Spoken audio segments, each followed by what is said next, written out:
በጸሎተ ሐሙስ ጉልባን አዘጋጅተን የምንመገብበት ምክንያት ይህ ነው።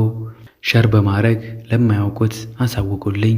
ጉልባን ከባቄላ ክክ፣ ከስንዴ ወይም ከተፈተገ ገብስ ጋር አንድ ላይ ተቀቅሎ የሚዘጋጅ የጾመ ሐሙስ ዕለት የሚበላ ንፍሮ ነው።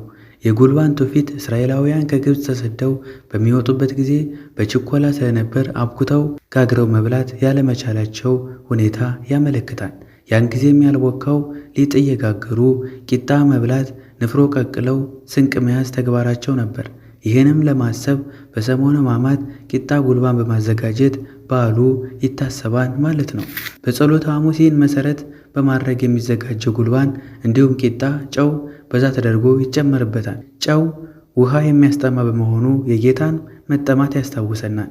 ይህ ትውፊት ሥርዓት ከእስራኤላውያን የመጣ ሲሆን በኢትዮጵያም አብዛኞቹ የትውፊት ክንዋኔዎች የብሉይ ኪዳን መነሻ ስላላቸው ሥርዓቱ ዛሬም ይከበራል እንደማለት ነው። ወስብሐት ለእግዚአብሔር ወለወላዲቱ ድንግል ወለመስቀሉ ክቡር። ይቆየን። አሜን።